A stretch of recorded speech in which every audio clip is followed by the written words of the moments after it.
Et si votre passion du vélo prenait une nouvelle dimension? Rejoindre la Fédération française de cyclotourisme FF Vélo, c'est bien plus que rouler à vélo. C'est partager des sorties conviviales, c'est progresser grâce aux conseils des plus expérimentés, c'est transmettre aux plus jeunes qui souhaitent se développer. Mais c'est aussi et surtout profiter de milliers d'événements. Adhérer à la Fédération française de cyclotourisme FF Vélo, c'est aussi bénéficier de nombreux avantages de formation dans un cadre qui donne encore plus de sens à chaque coup de pédale. Alors, êtes-vous prêt à trouver un club? Pour cela, je vous invite à aller sur le site ffvélo.fr et rejoindre la grande communauté des cyclotouristes. FF Vélo, le vélo ensemble. Salut à toutes et à tous. Bienvenue dans Tous en selle, le podcast qui te donne envie d'enfiler un casque et de partir seul ou à plusieurs à l'aventure. Ici, pas de chichi, pas de filtre, on parle vrai, on parle passion, on parle kilomètres. Des kilomètres qui font vibrer, mécanique, mais aussi un partage d'expérience. Que tu sois cycliste du dimanche, compétiteur, ultra-cycliste, vélo-taffeur ou tout simplement passionné du vélo et du deux roues, tu es au bon endroit. Alors, installe-toi, respire profondément et prépare-toi à embarquer. Ici, on roule ensemble et on roule loin. C'est parti, toutes et tous en selle. Eh bien, je suis avec Caroline Prigent aujourd'hui pour le podcast Tous en selle, pour le format La Story, puisqu'on va demander à Caroline de nous raconter son histoire. Salut Caro. Bonjour. Bon, ouais, c'est timide ça. Bonjour.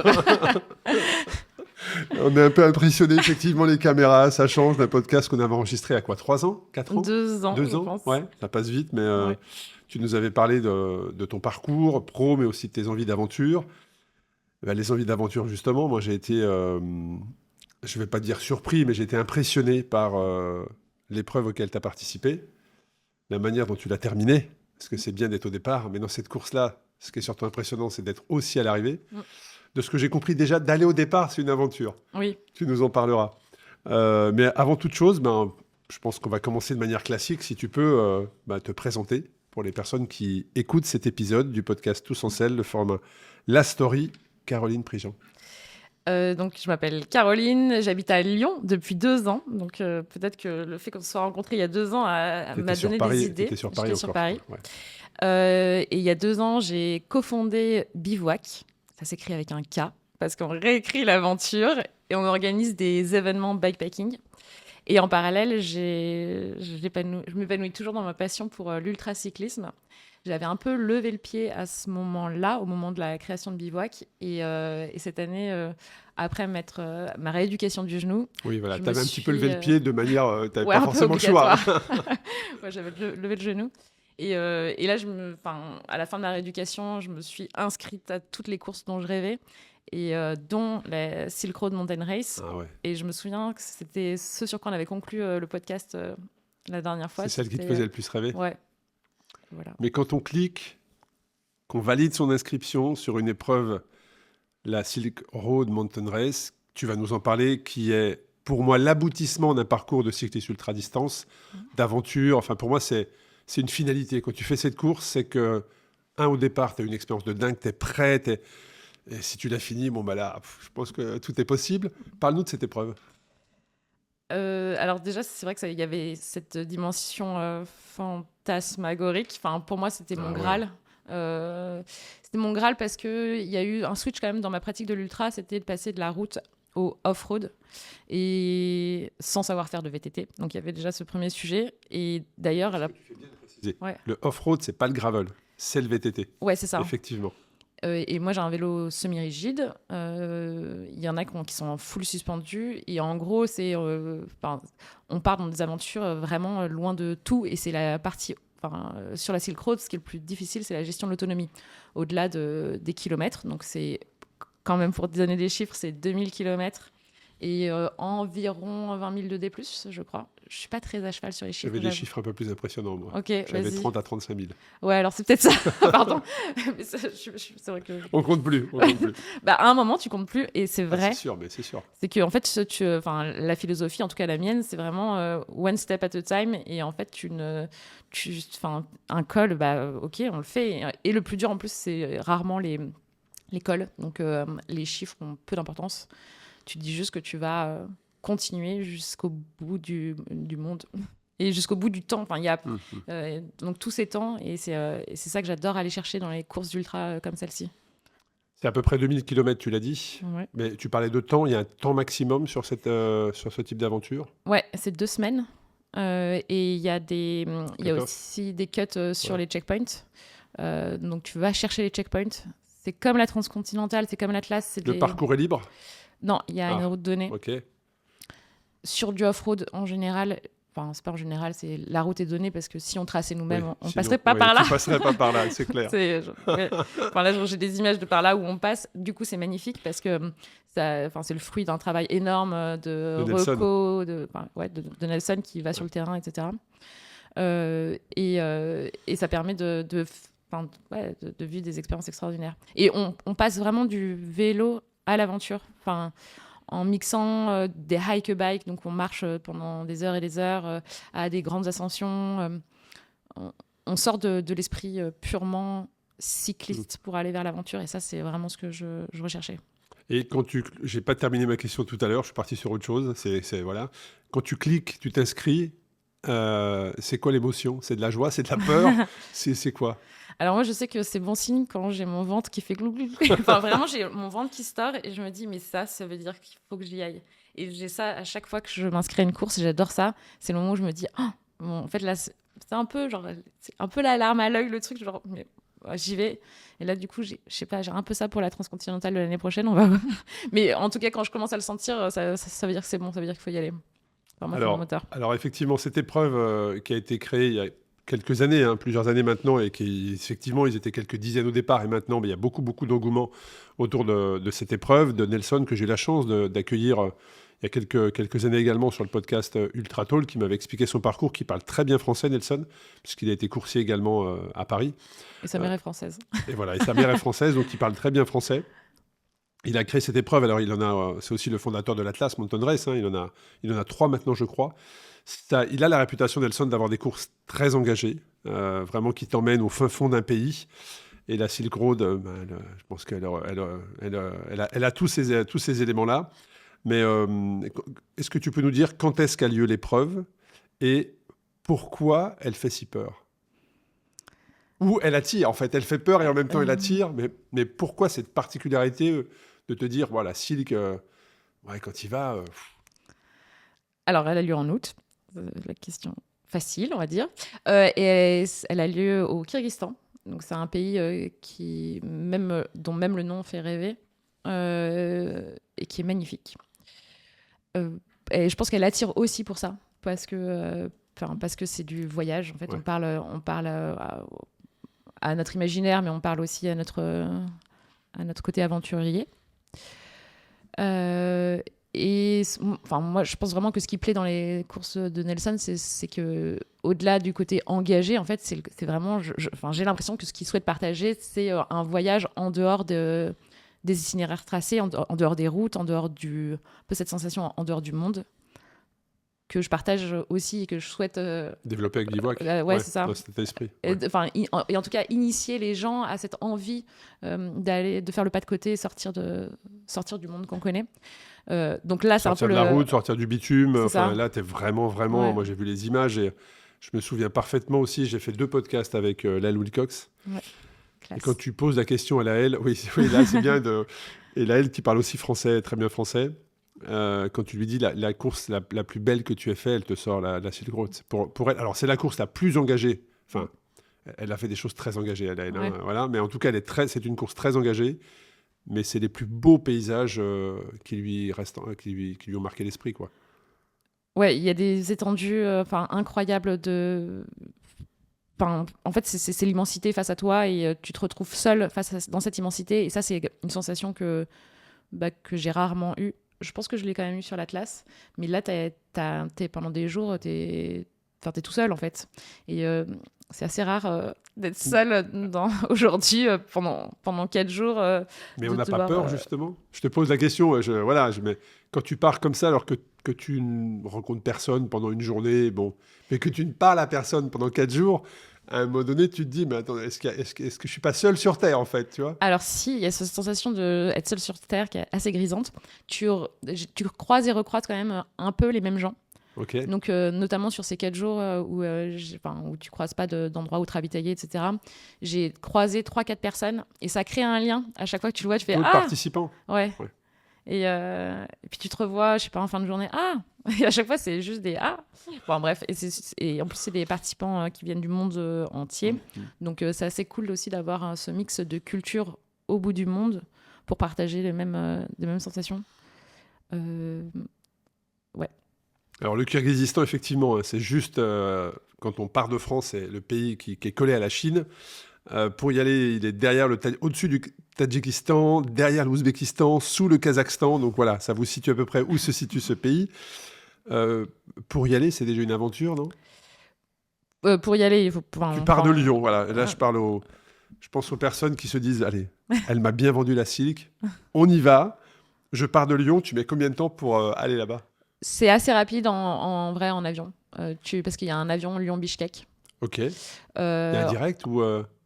Tu Non, passes par la Suisse, je pense. Ok. J'avais regardé dans ma motivation bas carbone à y aller en train. Et là, c'est une aventure. Là, c'est une autre Et il y a aventure. une Allemande qui l'a fait, elle y allait en vélo et elle a un peu articulé vélo-train. Donc c'est faisable. C'est faisable. Mais tu vois, ça c'est un truc aussi que je trouve intéressant, c'est que quand tu regardes la carte pour y aller, tu vois aussi que tu comprends en fait le monde qui s'organise autour de pays en guerre, de ruptures en fait géographiques. Et ce que tu évites en faisant un petit saut de puce en avion. Et t'as mis combien de temps pour y aller? Une journée, 2 jours? Non, un peu si moins, simple. ça va, c'est je pense 12 heures, quelque chose comme ça. Mais ce qui est le plus particulier, c'est que je suis partie seule en fait. Et je suis partie 15 jours avant. Parce qu'il y a vraiment un sujet de s'adapter à l'altitude. Parce que la course, en gros, t'es principalement entre 3000 et 4000 d'altitude. Ça, c'est un gros élément qu'on ne prend pas en considération, je trouve. T'avais déjà eu cette... T'étais déjà monté à des altitudes aussi hautes? Oui, mais pas en vélo. Et vraiment, c'est quand même très spécial parce que quand tu avances au ralenti, la première nuit, le premier matin, j'avais pas à marcher parce que j'avais peu dormi, mais aussi parce que j'avais pas d'oxygène en fait. Et c'est très étrange cette sensation de se dire, je n'arrive même pas à marcher et je dois faire encore 2000 km. Ouais, ça va être chaud.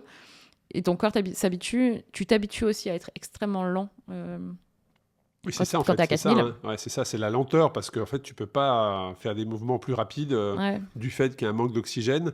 Et tu te rends compte de ça ou finalement ça fait partie du truc et tu t'adaptes relativement vite au fait que il faut faire les choses lentement parce que t'as pas le choix. Tu t'habitues vite au fait et tu te rends compte. Alors pour moi, là, il y a la préparation mentale était un gros élément dans la préparation de la Silk Road et de l'Atlas. Je l'ai faite avec Camille Moc sur les réseaux, Camille Soyer. Et ça m'a beaucoup aidée. On avait fait une préparation spécifique sur l'Atlas. Sur la cycle, on ne l'a pas fait. Et 3 jours avant, je l'ai appelé. Je lui ai dit « aide-moi ». Et dans cette préparation mentale, il y a quand même ce sujet d'y aller pas à pas. Tu peux pas faire de s'ancrer dans le présent en fait. Si je marche à 2 à l'heure, je marche à 2 à l'heure. Je ne peux pas miser sur un futur ou me dire que j'ai fait mieux avant. Et c'est assez présent, en fait. C'est l'instant présent. Ouais. Peut-être l'humilité aussi, se dire, où il y a un petit côté un peu moqueur aussi quoi. Se dire tu marches à 2 à l'heure là. Et ça permet de relativiser aussi le fait de, plutôt que de se dire je suis nul, tu te moques un peu de toi de façon comme un ami à bord et ça passe. Et sur les sentiers, donc c'est de la route, c'est que du sentier. Comment est répartie la route, le parcours imposé justement? Alors sur la Silk, c'est quand même, c'est principalement du sentier. T'as très peu de tarmac. La seule fois où il y a eu du tarmac, c'était après le premier checkpoint.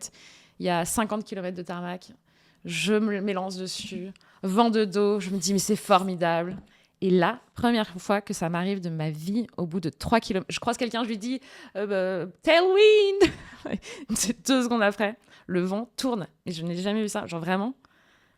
Mais de face. Et là, tu tapes 50 km sur du plat. Et vraiment les étendues immenses, sans arbres, sans protection.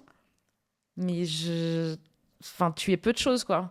Et tu vois ta vitesse qui tombe. Tu te dis, mais tu mets 5 heures pour faire un truc où tu avais évidemment calculé. Bien sûr, parce qu'on gamberge beaucoup sur un vélo. Ah ouais, et puis ça, les erreurs de calcul en off-road, j'ai l'impression que c'est vraiment permanent. ça ne marche jamais les calculs. Parce que la vitesse aussi n'est pas forcément la même que Ah, mais ouais. quand tu dois pousser, effectivement, tu tombes sur une section où tu dois pousser ton vélo. Oui. Est-ce qu'on pousse beaucoup sur la Silk? Oui. Et je pense qu'en cumulé sur 13 jours, j'ai dû passer, je sais pas, 2 jours peut-être à pousser. Ah ouais, donc ça veut dire que la notion du poids du vélo... Ouais. Et de ta force. Enfin, j'ai Oui, surtout vraiment... si c'est lent, si t'es lent par la force des choses, parce que t'es en altitude, à un moment donné, est-ce que tu gamberges pas vraiment à te dire, mais en fait, c'est quoi ce truc, quoi? Alors, moi, non. Est-ce qu'un jour, je finirai, tu vois? Parce que... Alors vraiment, moi, alors je sais pas si c'est pareil pour tout le monde, mais moi, je perds la notion du temps et c'est aussi ça que je cherche. On retourne sur ce truc d'ancrage dans le présent. Mais en fait, tu pousses. Alors, je pense qu'il y a des moments où tu es vraiment dans l'effort et donc tu es concentré sur l'effort. Tu penses pas à la difficulté. Enfin, et il y a des moments où tu te dis, mais c'est pas possible. Et tu as le droit, parce que tu es seul dans cette vallée, de t'abandonner à cette énergie négative. Tu réalises aussi que l'énergie négative, ça pompe énormément d'énergie. Donc, tu essaies de te recentrer, de te dire, OK, one step at a time. Donc, c'est un peu le mantra, quoi. Et tu repars et là, en l'occurrence, je marchais dans de la boue qui me montait jusqu'aux genoux. Je me suis dit, mais je n'arriverai jamais à sortir de ce troisième hike bike. Et tu sors du troisième hike bike et là, il y avait une énorme ascension. Enfin, il y avait 20 km d'ascension sur du bitume. Je me dis, OK, et après, c'est du plat. Et là, méfiez-vous toujours du plat qui dort. La nuit tombe, il fait super froid. Et là, je repars sur une traversée, mais mixée entre hike bike et sur un vent de face dans des plaines, sur un plateau en altitude. J'étais effondrée, quoi. Et je me suis dit que j'allais dormir là, voilà, sur cette plaine, avec le vent de face. C'était pas une très bonne nuit.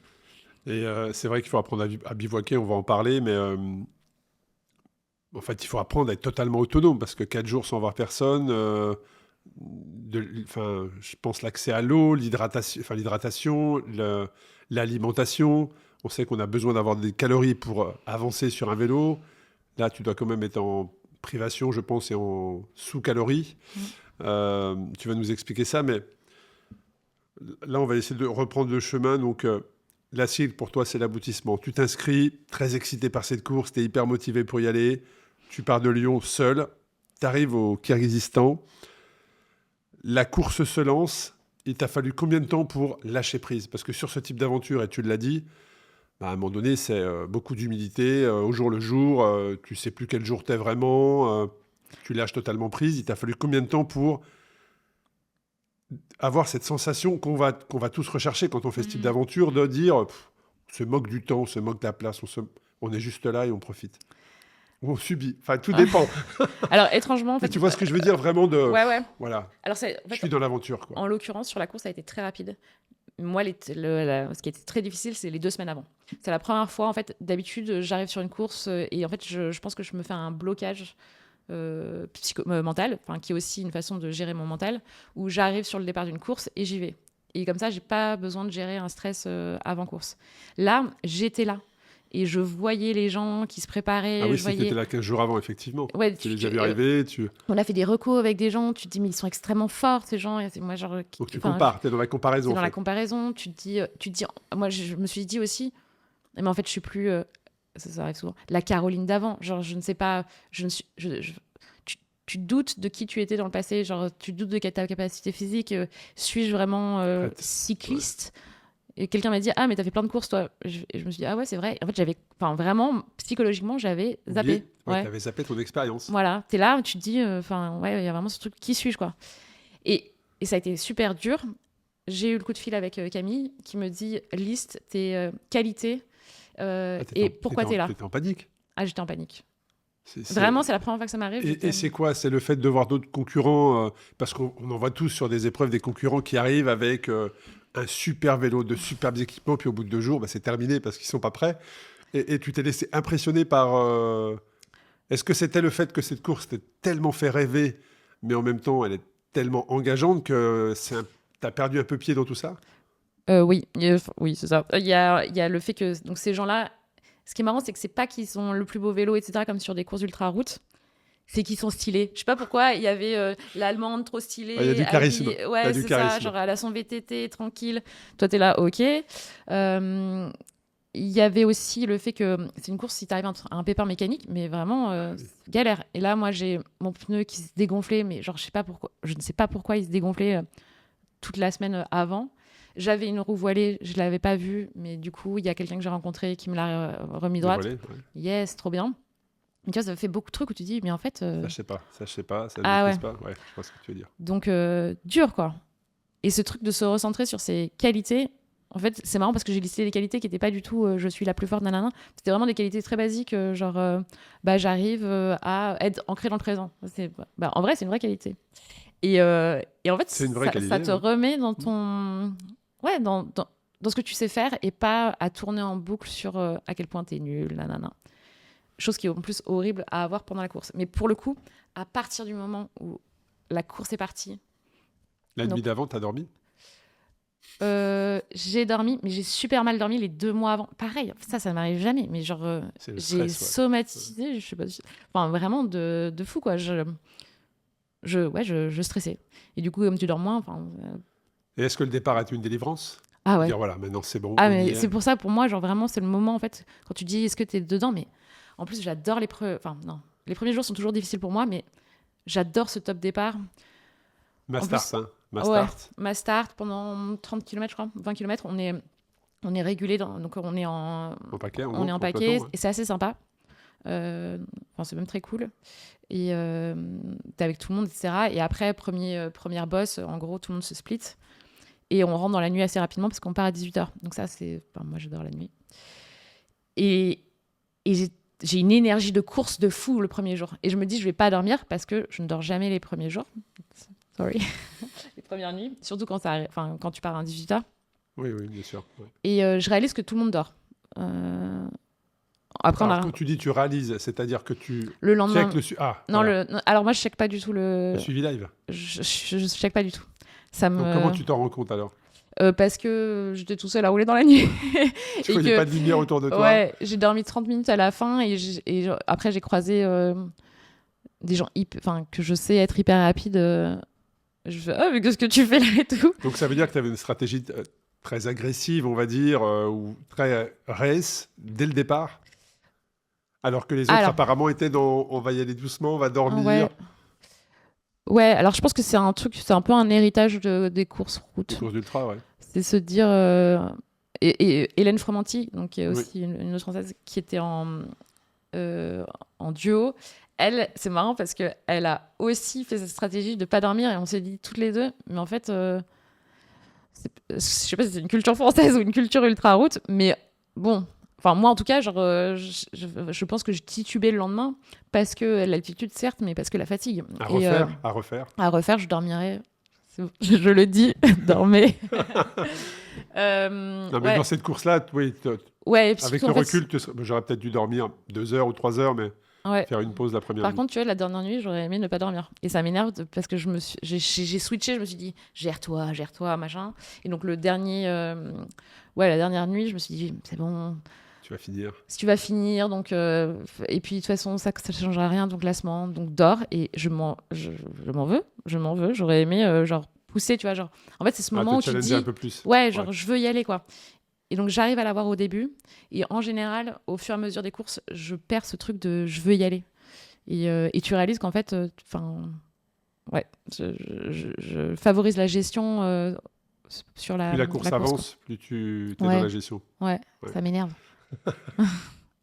Et donc tu pars, tu te libères, et à quel moment tu lâches prise ? Est-ce que c'est par la force des choses ? Est-ce que c'est d'être dans un parcours, dans un paysage ? Parce que les paysages, les photos, je veux dire, elles sont magnifiques, quoi. Ouais. Et je pense même, et là tu vas me comprendre, mais je pense même que les images ne traduisent pas l'immensité de ce que toi tu as pu voir. Ça tient pas dans l'appareil photo, tu vois ce que je veux dire ? À quel moment tu lâches prise totalement ? Comme tu disais tout à l'heure, je savais plus quel kilomètre, je savais plus quel jour on était, j'étais juste là en fait et j'avançais. Ça, c'est une sensation extraordinaire quand tu as la chance de vivre ça, c'est magnifique. Je pense qu'elle arrive assez rapidement. Je pense qu'elle est arrivée même dès le deuxième, troisième jour. jour. Ouais, dès le deuxième jour. En revanche, c'est un truc peut-être que c'est un peu plus tard, vers, je sais pas, le 4e. Parce qu'au bout du 2e jour, je me disais quand même, ça va être long. Enfin, Et par contre, au bout du 4e jour, j'ai plutôt envie que ça dure toujours. Il y a vraiment ce truc de... je pense que c'est à partir de là que j'ai commencé à mettre en place un peu ma routine quotidienne. Ouais, bien sûr. Beaucoup plus de routine que sur des courses ultra-route. Parce que, en fait, je pense que... en tout cas, j'ai l'impression que c'est au bout de... C'est peut-être du checkpoint 2. Checkpoint, enfin bref, entre le checkpoint 1 et le checkpoint 2, où en gros...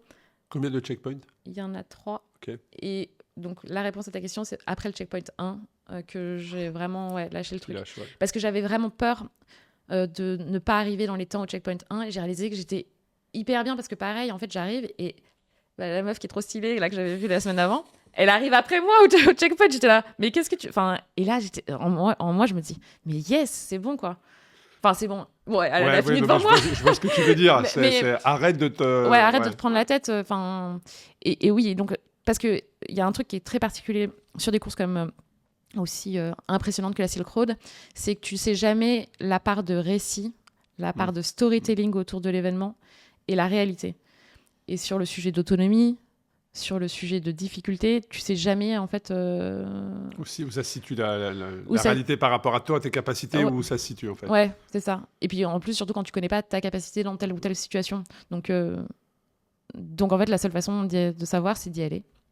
Et ça, c'est pareil pour quels outils d'autonomie ai-je besoin? Est-ce que j'ai besoin d'une tente? Est-ce que j'ai besoin d'un réchaud? C'était les 2 grandes questions. Et la veille, j'avais du coup ma tente sur ma fourche et mon réchaud de l'autre. Et j'ai regardé mon vélo. Ah oui. Et la fille stylée, elle se revendiquait de la BV Nation. Et du coup, moi, je me suis dit, putain, elle fait tout en BV. Elle fait tout en BV. Vas-y, je fais un BV. Pose la question, mince, ma tante. Est-ce que je la prends ou je la prends pas? Alors que ma tante, elle est super légère. J'ai enlevé la tente la veille. T'as regretté? J'ai regretté. J'ai regretté au bout du 2e jour. Parce que la première nuit, je me dis, ok, tranquille, c'est bon, le BV. En plus, mon BV est nul. Tu vois, c'est là où... Tu sais, on parle de jamais se comparer aux autres. Une épreuve d'ultra, c'est toujours toi face à toi-même et non pas toi face aux autres. Et là, tu tombes dans le piège de dire attends, la meuf que j'ai vue là, qui est vachement stylée, elle a pas de tente. Ah, vas-y, 24 heures avant de partir, alors que tu prépares ça depuis des mois. Ah, vas-y, je prends pas de tente. Ouais, mais il y a ce truc. Il y a quand même. Alors, je l'ai regretté, mais je l'ai pas regretté pour. Je trouve que ça m'a. Tu l'as regretté pour le confort, mais pas pour la performance, mais oui, enfin le challenge dans l'épreuve. Non, mais en fait, ça m'a mentalisé le fait aussi que je voulais être réussie sur le début. Ouais. Et en fait, le fait de partir avec un vélo où j'avais l'impression d'être plus légère, je me suis dit, ok, ça mort, quoi, genre, on y va, quoi. Alors que je pense que si j'avais eu la tente, c'est très psychologique, j'aurais été plus en mode... Détente. Ouais, détente. Mais ouais, et du coup, c'était cool donc... Je le regrette parce que il faut faire la silk avec une tente, en gros, c'est ça la morale. Mais j'ai aussi aimé... c'est très amusant parce que j'avais en tête le moment où j'allais me mettre dans mon bivy le soir. Et pourtant... T'avais visualisé ça. C'était des... en soi, je me réveillais dans mon sac de couchage humide et j'avais froid, etc. Mais je l'avais identifié comme mon moment de confort de ma routine. Donc je me disais, ah là, si je me pose et tout, 22h, je vais être dans mon petit sac de couchage. Je l'avais associé à un moment de plaisir. De bien-être. Ouais, c'est marrant, ouais, de bien-être plutôt. Et par contre, j'avais pris le réchaud et ça, c'était une bonne idée. Parce que vraiment, tous les matins, au début, je dormais plutôt 5 heures et au fur et à mesure, je dormais de plus en plus. Et j'attendais le lever du soleil parce que en altitude, il faisait vraiment super froid. Il faisait -7, -8 quand tu te réveilles. Et là, je chopais mon réchaud. Vraiment, j'avais tout optimisé. Tac, tac. Genre, je me faisais des noodles dans mon sac de couchage. C'était un peu mon... Ouais, j'ai survécu à base de noodles. Il n'y a pas beaucoup de... Dans les magasins, t'as pas beaucoup de... Comment dire? C'est assez... Pour t'alimenter, tu veux dire? Ouais, il n'y a pas grand-chose, quoi. C'est pas comme une station-service Repsol, quoi. Donc, tu vas un peu droit au but. Donc, moi, c'est des petits pots de crème. Il y avait des pots de crème partout. Je me suis mise à bouffer des pots de crème. C'est super bon. Et des noodles. Voilà. Donc, régime au poil. Et ils avaient aussi... il y avait des petits pots de lait fermenté hyper sucré qui font un peu, je pense, l'équivalent d'un gel, quoi. Tu comptes tes calories quand c'est comme ça Non. ou tu oublies Ah, totalement? non. Mais ça veut dire que naturellement, tu es en sous-calories, donc l'altitude, Mm. plus le fait de ne pas avoir un nombre de calories qui te permet d'avoir beaucoup, beaucoup d'énergie, tout ça fait que tu es un peu, je ne vais pas dire au ralenti, mais est-ce que ça, tu l'avais préparé, le fait de dire, bah, ça ne va pas aller aussi vite que j'aimerais, parfois je serais peut-être un petit peu en sous-régime? Jamais par rapport à la nutrition. Ça t'a jamais, en tout cas, J'ai- contrarié pendant l'événement? Tu l'as accepté tout de suite? Alors, j'ai eu faim, mais Ouais, ça a je été me ma suis question, jamais est-ce que t'as eu faim? sentie dénutrie. Ok. Je trouve d'ailleurs que tu vois, genre ce truc de manque de calories, je le ressens plus sur des sorties courtes, je sais pas, ouais, 60-80 km, où tu vas en plus être plus dans dans la performance. Quoi. l'intensité. Enfin, ouais. Mm. Alors que là, tu es vraiment tout le temps dans la gestion. J'ai perdu vachement de poids. Ouais, J'ai c'était tout une- repris un max. Genre, je pense que c'était ton une corps il se question dit que je voulais te waouh. poser parce que je me souviens de la photo que tu avais Ah ouais. publiée. T'as T'as perdu combien de kilos? Je pense 7 ou 8. Mais par contre, ton corps est puissant en fait. Et ça, c'est un truc vraiment sur Bah, la tu fin. retrouves de l'énergie. Enfin, oui, je vois ce que tu veux dire. Non, mais T'as sur la- perdu, mais t'as de l'énergie. Ouais, c'est incroyable. ouais. Enfin, moi, j'étais impressionnée par la puissance du corps, vraiment la t'habituer deuxième à- semaine. Tu vois, c'était la fin. Je me vois en train de pousser encore. Je me dis, je pousse encore. Je me dis, mais je suis puissante. Enfin, j'arrive à pousser. Genre, c'est fou, quoi. Alors que j'ai pas mangé, j'ai pas. Enfin, mais ton corps, tu sens qu'il est musculeux, en fait. Et c'est assez cool comme sensation. T'avais fait une préparation spécifique pour ça?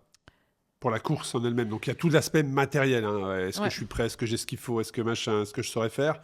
Mais physiquement, est-ce que tu avais fait une prépa spécifique ou rien de plus que ce que tu fais habituellement? Alors, j'ai Et commencé. c'est avec la course que ton corps Ouais. s'est habitué, est devenu musculeux, comme tu dis, parce qu'il faut pousser, parce que ton corps s'est vite adapté et a accepté la charge et s'est transformé. J'ai commencé le crossfit il y a 1 an. J'ai l'impression qu'on est de plus en plus, en tout cas dans les femmes qui font de l'ultra, à faire du crossfit en Ah, parallèle. c'est génial. Pour C'est trop gainer, bien. pour... ouais. En termes Et de puis, cardio... Et puis il y a un côté qui me manque du triathlon dans l'ultracyclisme, c'est le côté hygiène de vie, rituel. Et avec le ouais. crossfit, t'as ça. C'est tous les jours, en général à la même heure. T'as ta team. C'est hyper complet. Ouais, c'est les routines dont tu parlais, c'est aussi Ouais, ça. c'est Ouais. ça. Et puis avec le crossfit, tu comprends vite qu'il faut bien s'alimenter pour avoir de l'énergie. Ouais. Donc ça veut dire que tu fais attention à ton corps Mm. et forcément tout ça fait que bah, tu te sens bien. Ouais. Tu te sens bien. Mais après, quand je poussais mon vélo des heures, je me suis dit, putain, mais en fait, je devrais être bien meilleure au crossfit. Ça n'a pas trop bien marché. Voilà. Et parle-nous de la météo. Parce que moi, j'ai vu des éditions de la Silk où il y avait de la neige, où ils dormaient, notamment, comme tu dis, sans tente, en bivouac, dans ton bivy. Tu te réveilles, tu as 20 cm de neige sur toi. Quelle météo tu as eu sur cette aventure? Qui est totalement imprévisible de ce que j'ai pu comprendre. Hein. Tu montes quand même à des 4000 mètres d'altitude. Alors, tu dors pas à 4000, mais à 3000 ou plus. Ce qui est extrêmement haut quand même. On n'est pas souvent habitué à dormir aussi haut. Ouais. Sans toi, parce que tu n'as pris la décision de ne pas prendre ta tente. Donc, est-ce que tu as pu t'abriter ou jamais? Est-ce que tu as toujours dormi vraiment à la belle étoile? Et quelles conditions météo tu as eues pendant cette aventure? J'ai dormi 2 fois en dur. Je me suis douchée 2 fois en 13 jours, du coup. Donc, voilà. La première, c'était au checkpoint. C'était juste après le checkpoint 1 et les fameux 50 km face au vent.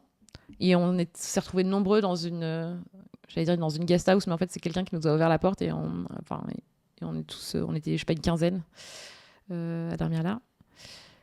Bref, et sinon, c'était à la fin de l'aventure, de la course. Donc, tu t'es posé une fois Ouais. pendant l'aventure. Une fois dans un hôtel, une fois dans un checkpoint. C'était vachement bien le checkpoint parce que c'était vraiment à la fin et tu vois, pour le coup, ça te conditionne dans le fait que c'est la fin. Bon, ça m'a posé un problème de gestion du mental sur la fin. Mais bref, en tout cas 2 fois. Et les autres fois, et ben en fait, j'ai pas eu de conditions où je me suis réveillée sous la neige. J'ai eu une pluie fine. Et pendant les journées, moi je me souviens vraiment, il y a une journée où j'étais sur un haut plateau, et là en fait, c'était très perturbant parce que j'arrivais pas à me gérer.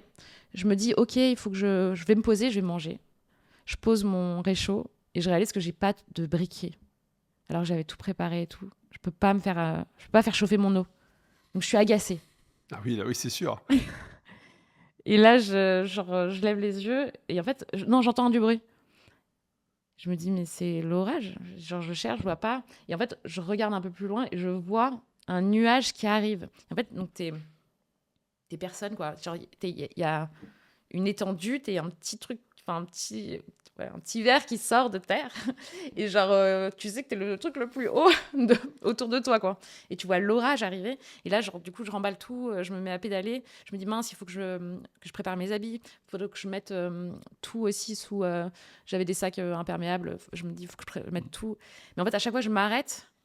Je vois le nuage qui arrive. Quoi. Ouais. Et en fait, t'as vraiment ce truc de course contre les éléments. Ça, pour moi, c'est vraiment plus comme ça que j'ai ressenti. J'ai pas trop subi parce qu'une fois que t'es couvert, tout passe. Et puis il y a un petit côté où justement t'es dans ta bulle. Ouais, c'est agréable parfois. Moi j'aime bien, genre t'as le bœuf au-dessus du nez, t'as la Gore-Tex comme ça, t'as tes lunettes, donc en fait t'as l'impression d'être dans une bulle. Ouais. Enfin, en tout cas, l'élément extérieur ne t'atteint pas. Tu sens qu'il pleut, tu sens qu'il fait froid, mais si t'es bien habillé, c'est parfois du plaisir. Même, ouais, grave.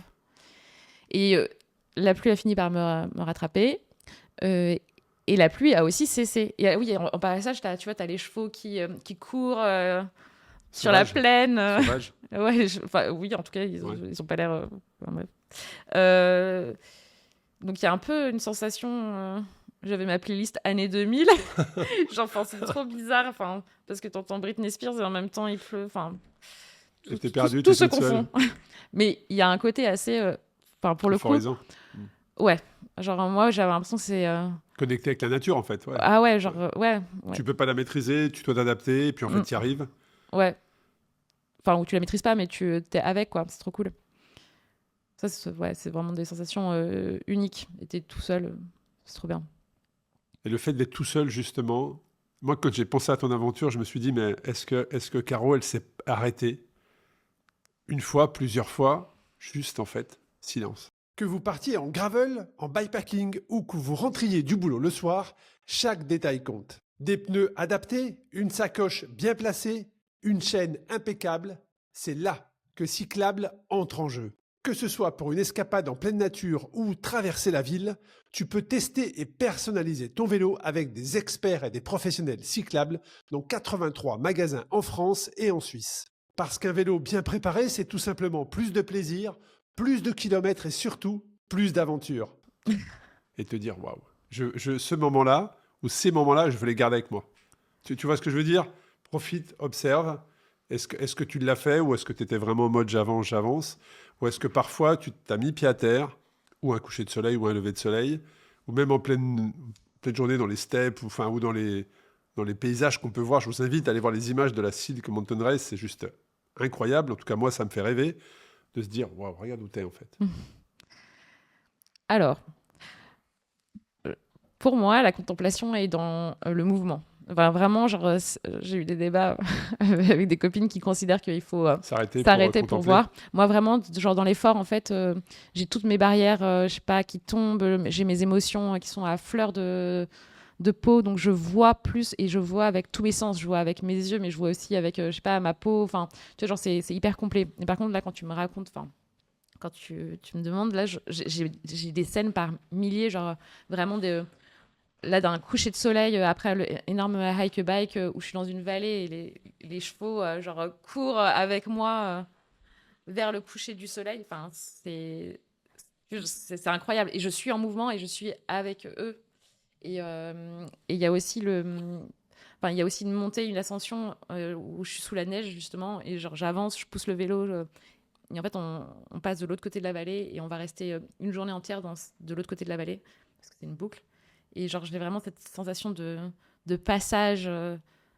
Donc j'ai ces images de contemplation et je fais ça pour ça. Vraiment, je fais ça pour ça. Mais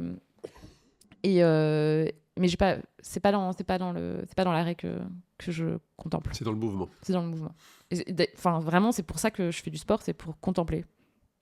Moi, je pense que je suis sur une épreuve comme ça, je perdrais énormément de temps à observer. Ouais. Tellement ça doit être tellement magnifique, quoi. Enfin, ça doit être incroyable. Mais quand tu me parles de la météo, j'ai roulé sous la neige, j'ai vu l'orage arriver. Je pense que dans ce type d'épreuve, c'est probablement l'élément qui me ferait le plus peur, parce que tu le maîtrises pas, autant le matériel, tu peux maîtriser. Enfin, c'est toi qui l'as préparé, donc tu peux maîtriser ça. Mais la météo, tu maîtrises pas. Et moi, j'aurais tellement peur d'avoir froid dans ce type d'événement. Enfin, moi, alors j'ai fait le Cap Nord par moins, voilà. Donc, j'ai une petite idée. Mais là, le fait d'être si éloigné, d'avoir froid et de ne pas... Et le soir, tu sais que tu ne vas pas rentrer et que tu n'auras pas d'abri et que tu continueras d'être en pleine nature. Comment tu l'as géré, ça? Alors pareil que la contemplation, enfin moi, C'est d'être en mouvement pour je pense que je recherche cette peur animale. Parce que je la distingue vachement de la peur, je sais pas, rentrer le soir dans la nuit, quand t'es à Lyon ou à Paris. Tu vois, genre, c'est des peurs qui m'intéressent pas. Enfin, un coup, je trouve, ils sont pas agréables. Par contre, la peur animale, ce truc de l'orage arrive, oui, je vois ce que tu veux dire. Genre, où vais-je dormir, ou genre, je trouve que ça, bah tu vois, genre quand je parlais frontière vivant là, vraiment. Ouais, quand le ventre qui tourbillonne, bah c'est vraiment ça. C'est qu'est-ce que, enfin, ouais, tu sais exactement. Tu dis sens quelque vivant. chose. Tu as un instinct qui se lève. Je recherche vachement ce truc de l'instinct dans les courses comme ça. Et je trouve ça, et en vrai, dans la vie quotidienne, tu l'as quand même plus rarement. Oui, non, mais bien sûr, je vois ce que tu veux dire. Donc, c'est pour ça que cette course, pour moi en tout cas, et on se rejoint là-dessus, elle est si extraordinaire. C'est que tu sais pas ce qui va se passer, mais ton instinct, c'est aussi la confiance en soi. Tu sais que tu vas trouver des solutions pour trouver de l'alimentation, dormir, t'arrêter, profiter. Et il suffit d'avancer. Enfin, il y a un peu ce truc-là. Il faut être en aussi. mouvement. Et par contre, pour le froid, je trouve qu'il y a un truc aussi, c'est... il y a vraiment cette phrase qui est insupportable, qui est « le froid est une information ». Mais genre vraiment, pareil, je pense que c'est un truc de préparation mentale, c'est... Bah en fait, tu vois, j'ai froid, ok. Et je l'ai pas du tout intégré comme une souffrance. Enfin, je le vois parce que il y a 2 ans, j'avais fait l'Atlas et j'avais souffert du froid. Et c'était à la fin d'une saison qui avait été très dure pour moi, où j'étais fatiguée. Et en fait, j'avais ressenti le froid comme vraiment une souffrance qui m'avait fait arrêter. Et là, en fait, le froid, c'était il fait froid. J'étais là, bah ouais, mange des noodles. Ok, t'as toujours froid? Et t'as froid. Et en fait, on peut rien y faire. Donc, mais ce n'est qu'une information. C'est assez grisant de se dire ça. Est-ce que justement, le fait, sur ce type d'aventure, s'il y aurait plus de checkpoints, est-ce qu'il y aurait plus d'abandon? Parce que justement, c'est une option, tu vois. T'as froid ou t'as faim, et là, t'as un checkpoint, et tu peux t'arrêter, en fait. Alors que là, t'as 3 checkpoints sur 2000 bornes, tu passes 4 jours sans voir personne, tu ne peux pas arrêter. Il faut avancer, tu vois ce que je veux dire? Est-ce que le cerveau ne se conditionne pas aussi sur ça?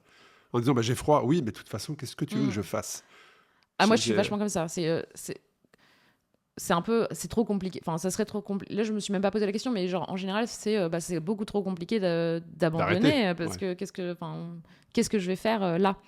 Je pense que les checkpoints, en effet, c'est un gros. Enfin, en tout cas, moi, je sais qu'il faut pas que je m'y arrête. Il n'y a rien sur les checkpoints de Nelson, on est d'accord. C'est pas les bases de vie de la race cross. T'arrives, t'as un checkpoint, c'est des personnes qui pointent ton temps, où t'as vraiment l'accès de la restauration, l'accès à des douches, l'accès...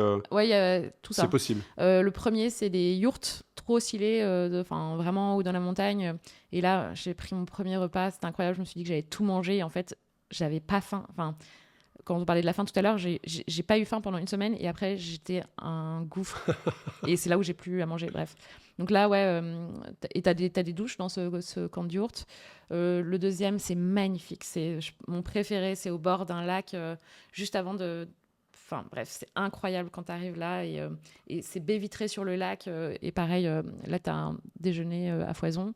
Et le troisième, c'est un hôtel qui est aussi trop beau. Et là, j'ai dormi là-bas. C'est équitablement réparti?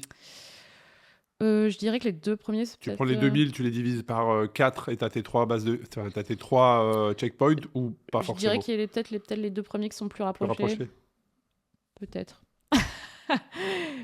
Vérifier les chiffres et les informations sur les distances. Et est-ce que cette course est une boucle? Est-ce que ton point de départ est également ton point d'arrivée? Tu rentres dans le Kyrgyzstan, tu fais une boucle, tu reviens? Ou est-ce que c'est vraiment un point A vers un point B? C'est un point A vers un point B. Donc, il faut aussi gérer ta logistique, ton point de retour, comment tu rentres. Oui, mais il transporte les bagages et Il t'accompagne sur ça. ouais. Et sur, on en a parlé un petit peu tout à l'heure, sur l'isolement. Donc certes, tu peux croiser quelques participants, parce qu'à un bout d'un moment, on a à peu près tous la même allure et tu ne peux pas accélérer, et voilà. Comment tu as géré l'isolement? Est-ce que ça fait peur? Est-ce que c'était kiffant?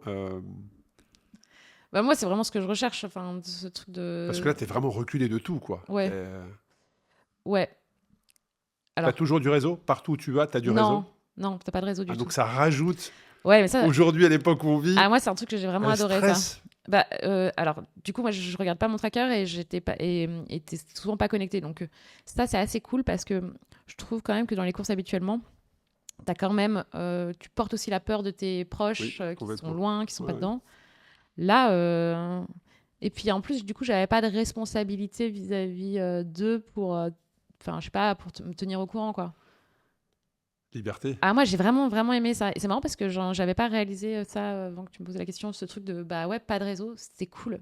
Genre, Non, mais là, t'es pas en France et j'ai pas. Toi, t'es pas en France et t'as pas de réseau. Auquel cas, bon, bah, tu fais 15 bornes, tu retrouves du réseau. ah ouais, Là, t'es au Kirghizistan, là. Limite la Chine sous la Russie.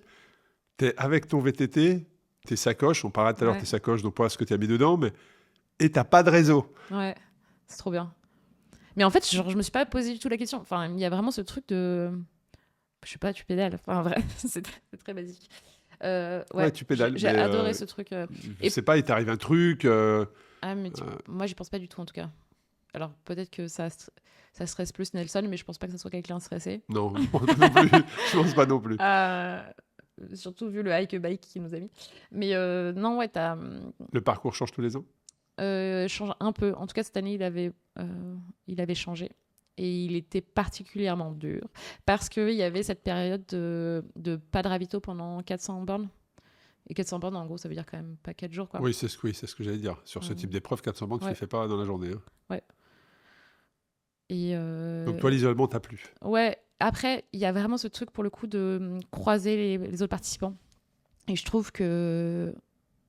Alors ça, moi, j'adore parce que j'aime bien le fait qu'en fait, tu roules pas ensemble, mais tu sais que tu partages la même chose. Et ça crée vraiment des liens de fou, quoi. Et ça, je le vois aussi sur Bivouac. Surtout dans le dépassement aussi, en fait. L'état d'esprit, en fait. Ouais. Ouais, Tu retrouves le même état d'esprit dans les participants qui sont là. Je veux Ouais. dire, tout le monde a presque les mêmes raisons Ouais. d'être au départ, de vivre un truc, de se déconnecter, d'aller se découvrir soi-même. Surtout dans le mid-pack. On était, du coup, le gros du mid-pack. Et ouais, on partage les mêmes envies, les mêmes choses. Et ça, enfin, je trouve ça hyper puissant. Ouais. Qu'est-ce que tu as découvert sur toi dans cette épreuve? Parce que forcément, tu termines pas ce genre d'épreuve.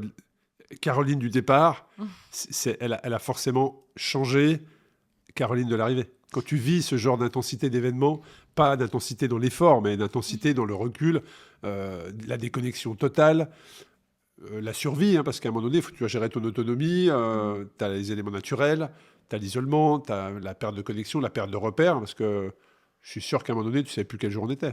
Ah oui, c'est sûr. Ouais, tu devais juste avancer, tu suis ta trace, point barre. Il y a la gestion de l'électricité aussi. Enfin, quand je dis électricité, c'est oui, le côté électronique pour avoir la trace. Ouais. Ça s'est bien passé. Donc, si tu as un problème, enfin, quelle facette tu as découvert chez toi? J'ai l'impression quand même que la pratique de l'ultra est un apprentissage permanent de soi. C'est sûr. C'est sûr.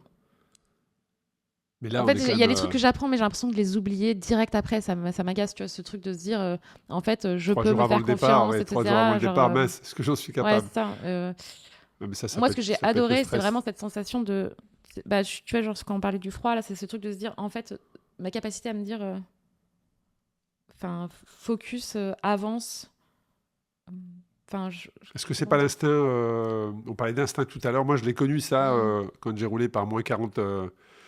moins 32,5 au compteur, ressenti moins 45, c'est que, en fait, t'es là. T'es là, en fait, tu réfléchis même pas à est-ce que j'ai froid, est-ce que j'ai pas froid. Voilà, c'est comme ça, en fait. T'es dans cet élément-là, il faut que tu gères avec. Et t'as vraiment le champ de vision t'as une concentration intérieure qui qui pourrait se manifester par ce que tu disais de l'instinct. Tu vois ce que je veux dire? C'est-à-dire que tu ne te poses pas toutes les questions existentielles parce que tu as plein d'options. Là, tu n'as pas d'options, en fait. Non, moi, un truc que ça a confirmé, c'est vraiment que je suis bien dans cet état-là. Enfin, en gros, Oui, non, mais je vois. c'est mon état de confiance, enfin, mon état de... ma zone de confort, C'est de lâcher prise totale. c'est d'être seule dans une... La zone de confort de Caro, c'est d'être au Kyrgyzstan, à 4000 mètres d'altitude, sans réseau. avec de la pluie sur mon pied. Mais il y a un truc comme ça. Et ça, je l'avais ressenti déjà quand j'avais fait mon premier voyage seule en Patagonie. Vraiment. Et je faisais vraiment pas le vélo à ce moment-là. Bref, mais j'étais en vélo quand même. Et je me souviens le dernier jour sous ma tente où je m'étais dit, mais en fait, je suis bien dans ma tente. Et là, j'ai vraiment eu ce truc de... Je suis bien dans ma routine. Genre, vraiment, ça pourrait durer toujours. Vraiment, je me suis dit ça. Peut-être pas sur les 2 derniers kilomètres où je me suis dit, il faut que ça finisse. Il faut que ça se finisse. Mais en tout cas... c'est un état, en tout cas, qui est... quand tu fais de l'aventure à vélo, c'est un état qui te marque, déjà. Quand tu termines, tu aimerais bien revivre ce moment-là parce que tu as vraiment apprécié. C'est un peu l'état de flow qu'on peut décrire. Mais c'est le lâcher-prise total et... Tu vas me dire ce que tu en penses, mais moi je pense que cette zone-là, en fait, c'est quand on est vraiment soi-même, en fait. Tu vois, il y a plus de filtre, en fait. Il y a plus, la fatigue a tout fait sauter, en fait. Donc là, tu es vraiment toi-même. Et en fait, c'est peut-être pour ça tu t'es senti bien, parce que voilà, tu étais toi-même, en fait. J'aime beaucoup cette idée. J'aime beaucoup cette idée que l'effort fait sauter les barrières, enfin les freins, les filtres émotions, que tu peux te mettre.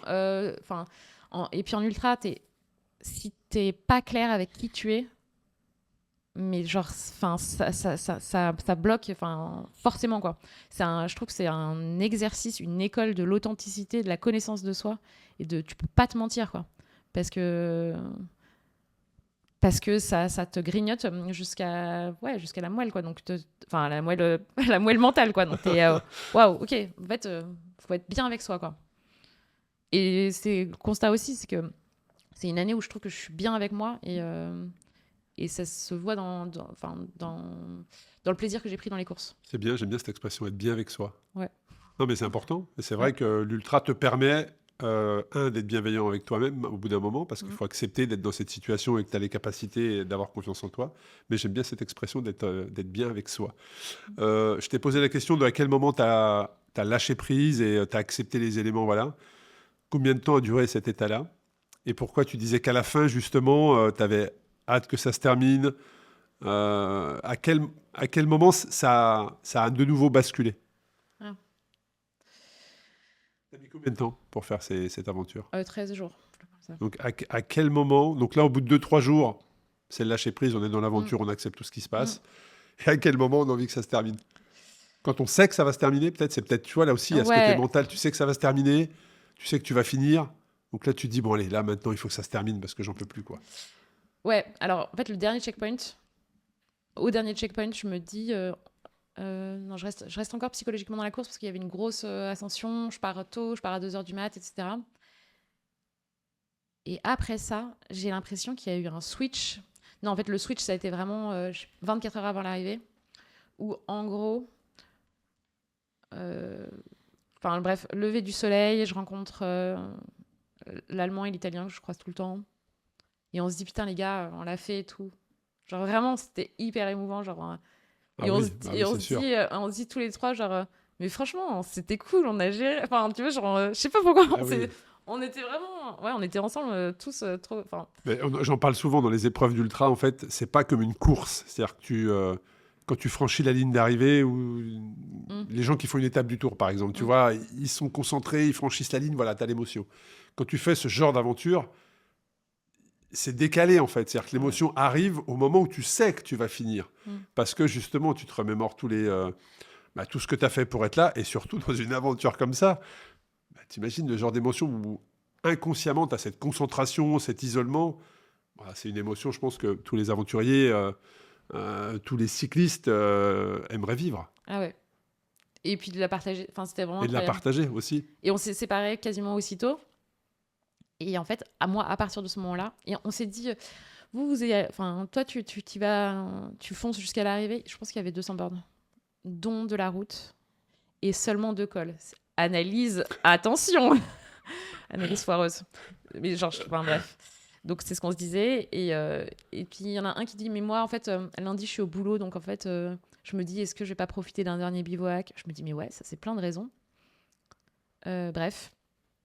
Et en fait, à partir de là, je me suis dit que c'était l'arrivée. Et là, ça veut dire que je commence à compter en sablier et pas en moment présent.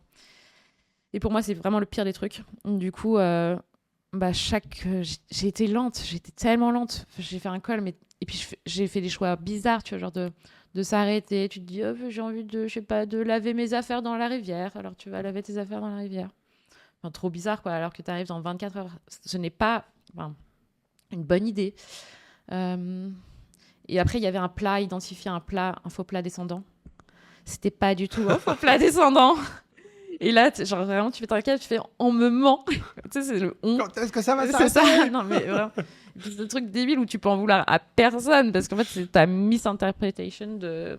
Est-ce que c'est pas aussi ton cerveau inconsciemment qui te dit bon, tu sais que tu vas finir, ralentis, profites-en. Ah, mais mon corps, il s'est mis en off, mais de ouf. Genre, il était plus... Enfin, vraiment, j'étais à 2 à l'heure, mais je pense vraiment que mon corps s'est dit... Concentration, tu vois. Ouais.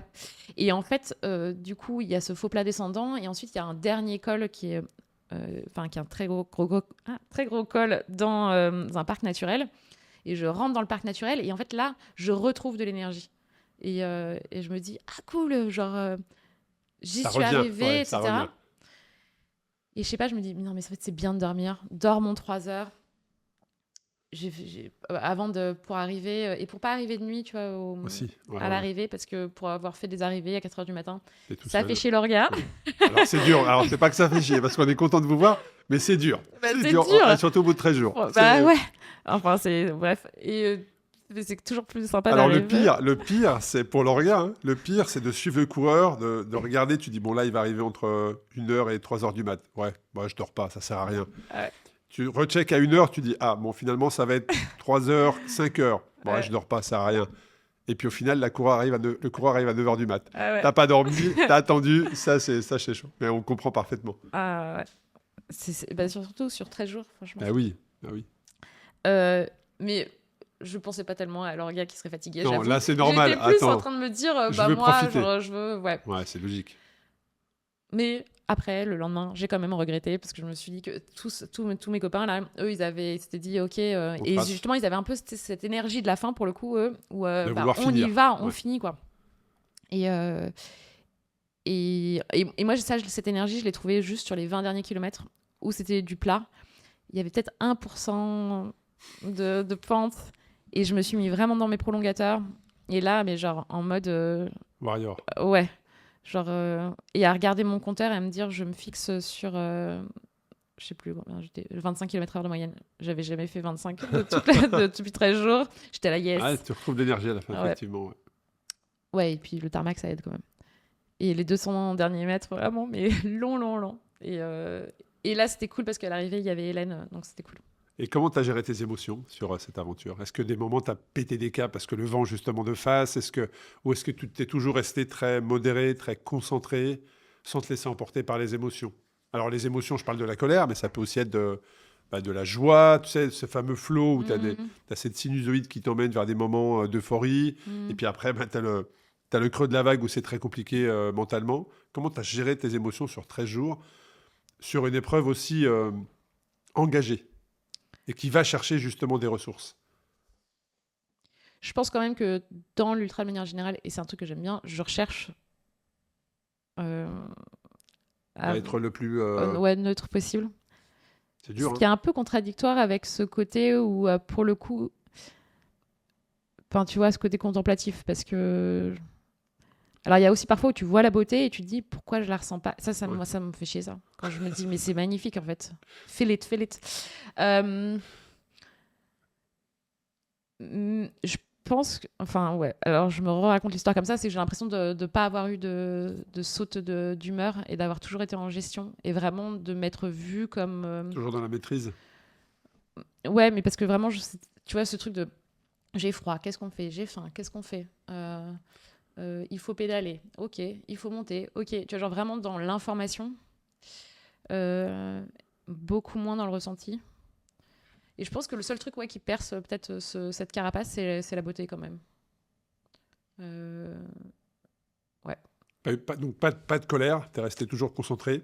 Pas d'émotion non plus, tu sais, beaucoup d'ultracyclistes, une fois qu'ils sont fatigués, on a tendance à chialer sur notre vélo, tu vois, on se laisse emporter par les émotions. Toi, Pas ok, d'émotion. pas d'émotion, d'accord. Non. Cette fameuse, ce fameux dernier jour. Mais je sais aussi que Non, mais elle est arrivée aussi, quand mais même pendant l'événement, parfois, tu sais, non, non, je vois pas. Non, mais en fait, alors c'est vraiment, enfin, pour moi, c'est ça mon état de flow. C'est ce truc Oui, je vois ça. d'être toujours en fait, enfin, parce que dans la vie, je suis quand même plutôt bordélique et vachement dans l'émotion. Enfin, donc je sais pas pourquoi je mélange ces deux enfants bordéliques et plein de...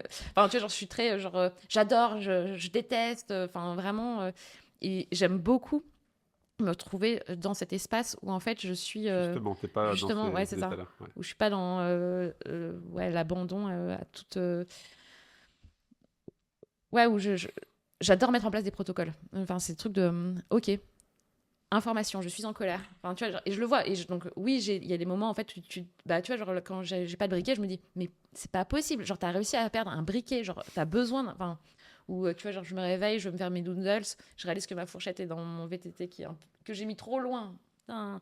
Et en fait, 2 secondes après, c'est ok, action. Enfin, il y a vraiment ce truc très protocolaire qui me rassure et que j'adore être capable quelque part, c'est ça.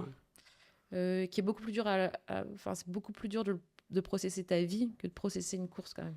Alors justement sur les process, je pense au matériel, si tu peux nous expliquer, alors tu nous avais expliqué tout à l'heure que ce fourche avant t'avais ta tente que tu as enlevée finalement, comment tu as réparti tes bagages, combien pesait ton vélo? Alors je ne sais pas combien pesait mon vélo, j'ai un semi-rigide en carbone, petit parce que je suis petite, et parce que je suis petite, j'ai une Telfine. Donc moi, j'ai pas le choix en vrai. Tailfin, c'est un bagage que vous mettez à l'arrière, mais qui est fixé sur l'axe de votre vélo, donc ce qui fait que c'est comme un porte-bagages, on va dire, voilà, amélioré. Ce qui fait que la sacoche arrière ne ballotte pas en fait, elle est fixée, c'est hyper agréable quand tu fais du vélo. Ouais, et puis tu retires tes bagages par Exactement. le haut et pas à l'horizontale. Donc ça, c'est pratique aussi pour ok, t'as besoin de ta doudoune, l'accès tac, est tac, assez tac. facile. Ouais. Ouais. Donc ça, très bien.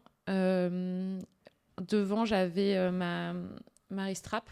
Ouais. Ristrap de... Donc sur ton poste de pilotage à l'avant. Ouais, hyper pratique. Ça, j'aime trop. Je mets mon couchage dedans. Ouais. Donc là, très limité mon couchage. Un sac de couchage et j'avais mis... Non, je crois que mon matelas était derrière. J'avais un super matelas. Ça m'a sauvé pour le coup. Donc voilà. C'est un Nemo. Trop bien. Et j'avais du coup à la place de ma tente, j'avais un foot pouch qui était plutôt libre et dans lequel je pouvais stocker à manger. La nourriture. Et en termes de la mécanique, où est-ce que tu mettais Parce qu'il faut penser à ça, tu es toute seule, il faut gérer ça. Les problèmes, je sais pas, problèmes mécaniques, tu es toute seule, donc il faut anticiper. Où est-ce que tu avais positionné ton matos? Ouais, et alors c'est un très bon point parce que je pense que c'est vraiment le truc que j'ai le plus géré sur mon setup. J'avais une sacoche de cadre faite sur mesure qui était en 2 parties. Et en fait, j'avais en haut, j'avais tout ce qui était besoin rapide. Et donc, j'avais splitté en 2. D'un côté, l'hygiène et de l'autre, la mécanique rapide. Donc, il y a des trucs... l'huile. Tu huiles ton vélo tous les soirs. J'avais un petit chiffon. Caroline qui prend un chiffon. Non, mais là, c'est incroyable. Là, on a passé un step de fou. Parce que du coup, je lavais ma chaîne tous les jours pour enlever la poussière. Ça, c'est un truc que j'ai vraiment appris sur la pratique de l'ultra. Il faut entretenir son matériel. C'est qu'il faut entretenir dans ce type d'aventure. Exactement. Parce que, en fait, si toi, tu tiens, mais que ton vélo lâche, en fait, flemme, quoi. Et c'est ce qui m'était arrivé sur la TCR. J'avais pas pris d'huile, j'avais rien. Et là, genre, petit coup de chiffon. Pareil, tu vois, genre, protocole, habitude du quotidien, c'est je prends soin de moi, je prends soin de mon vélo. Ça, c'est un conseil qu'on m'avait donné, que j'ai trouvé génial. C'était, c'est une course où il faut prendre soin de soi. Et ça, si tu as une blessure, je me suis blessée justement avant le départ de la course au genou. Je n'ai pas cicatrisé pendant 2 semaines. J'ai mis une compresse, je changeais de compresse tous les jours, elle glissait, nanana. Le moindre truc en fait devient, exactement. le moindre truc devient vraiment galère. J'avais une super trousse de secours. D'habitude, je suis plutôt légère. Et là, j'avais... Alors, optimisé. On appelle ça aussi la Silk Road Mountain Race. Parce qu'en général, tu as beaucoup d'abandon aussi pour cause de troubles alimentaires. Il y a plus de 50%, je crois. Ouais. Je sais pas si les 50% sont en troubles alimentaires. Mais en tout cas, genre, c'est un gros sujet quoi, d'arrêter parce que tu as des problèmes intestinaux. Ça, je voulais vraiment pas que ça m'arrive. Ça m'est pas arrivé. Mais en tout cas, j'avais le matos pour corriger le tir. Mais ça, du coup, donc toute la partie hygiène, nana. Et en dessous, j'avais... alors ça existe, tout fait, mais j'avais sous le cadre un truc vraiment pour mon matériel de... Camping Non, pardon, de réparation, de grosses réparations. Okay. Donc, pattes de dérailleur, j'en avais 2. Ouais, parce que, en fait, ça, c'est pareil. En gravel aussi, je trouve, si ta patte de dérailleur pète, bah, t'arrêtes la course. Parce que, fini, ouais. Puis des fois, ça peut être juste parce que ton vélo s'est déséquilibré, il est tombé, et hop, ta patte, elle est tordue et c'est compliqué. C'est pas forcément la grosse chute. Maillon rapide. Pas de soucis. Et t'as pas eu de soucis de ce côté-là pendant l'épreuve? Si j'ai eu... alors, il y a un truc qui m'arrive tout le temps, c'est déréglage de mon dérailleur. Je suis en méca, je sais pas... Enfin, c'est en... Ouais. Pas en électrique. Oui, t'es en câble, t'as le câble. Ouais, il y a un truc aussi que j'ai vu même cet hiver dans les Monts du Lyonnais, c'est qu'en fait, si t'es en câble, et ça peut, avec l'altitude, avec l'humidité, en fait, tu peux ne plus passer tes vitesses. Ça m'est arrivé. Ouais. Et il y a un truc qui m'est arrivé, c'est qu'au bout de 4 jours, plus de frein droit, donc plus de frein arrière. Alors moi, je suis plutôt une freineuse du devant, mais c'est quand même chiant quand tu dois dévaler une montagne et que tu n'as pas de frein arrière. Et comment tu as trouvé toutes ces solutions alors pour décoincer ton câble parce que là, c'est quand même des gros... Le câble, comme c'était un peu changeant et que c'était plutôt vers la fin, et que ça m'était arrivé sur l'Atlas. Ça fera la... Ouais. Je le ferai... Ouais. Et si il y a un mec qui a fini en single, tu vois, genre s'il faut le faire en single, on fera comme ça. De toute façon, je sais comment pousser, donc on peut pousser... J'ai encore 2 jours pour finir la course, donc en fait, je peux pousser pendant 2 jours. Ça t'ouvre quand même ta créativité. Et puis, oui, c'est ce que je vois. Tu veux finir. Quelle que soit la manière dont tu dois finir, tu vas finir. Ouais. Et sur le frein, c'était quand même assez amusant parce que j'arrive à un truc qui s'appelle la Blue Caravan, que j'avais fantasmé parce qu'on m'avait dit à la Blue Caravan, vous pourrez manger. Et en fait...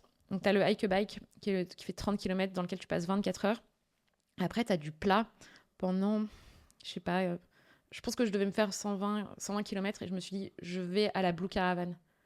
Et donc, j'ai roulé, on va dire, toute la nuit. Je suis arrivée à 1h du matin à la Blue Caravan et je cherche la Blue Caravan parce que 20 km avant, je vois de la lumière dans le ciel, dans la nuit et tout. Je me dis, wow, this is the Blue Caravan. J'imaginais un truc, mais tu sais, un peu...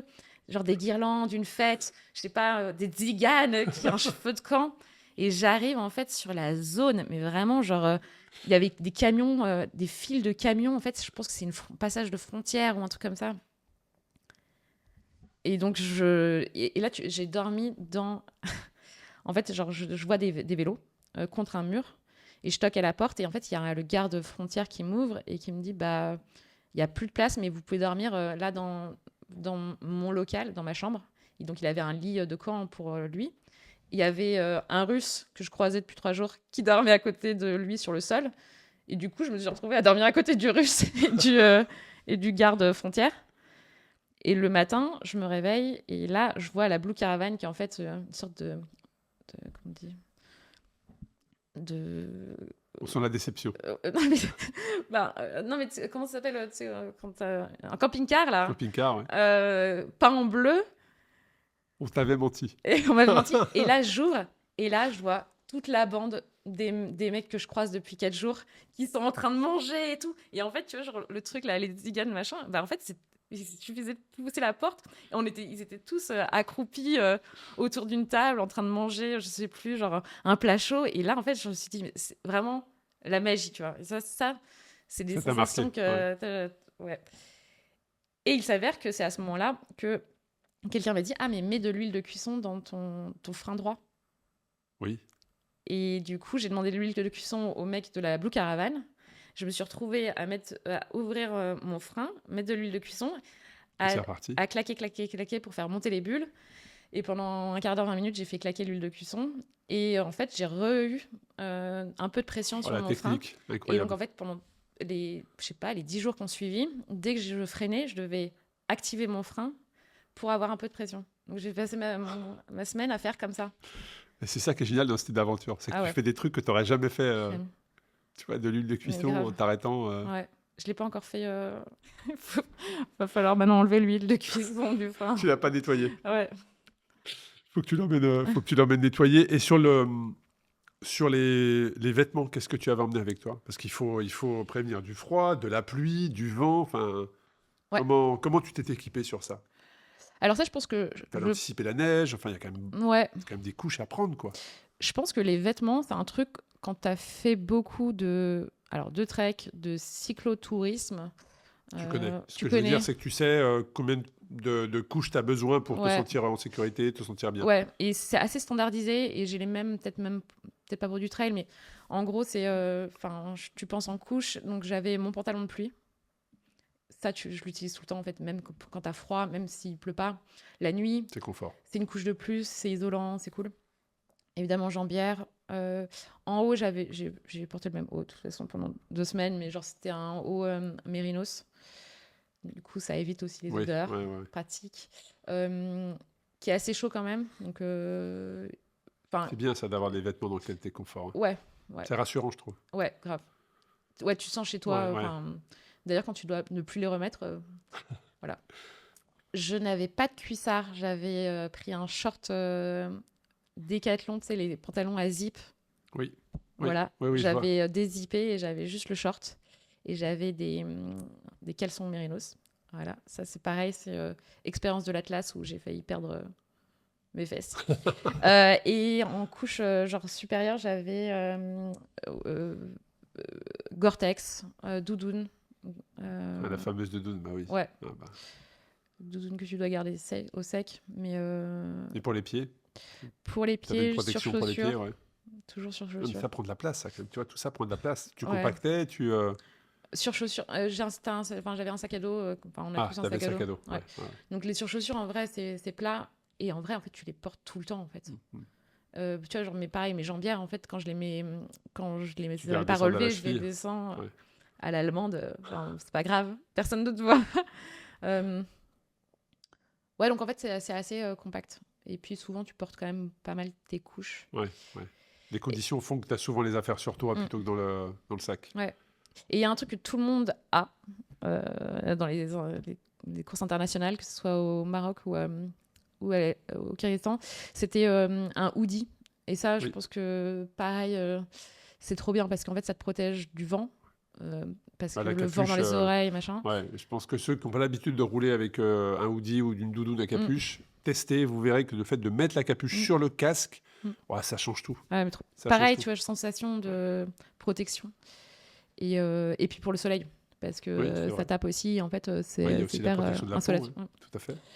Donc ouais. Et l'hydratation, combien de litres tu avais avec toi? Parce que quand tu me dis j'étais 4 jours sans voir personne, je peux me dire waouh.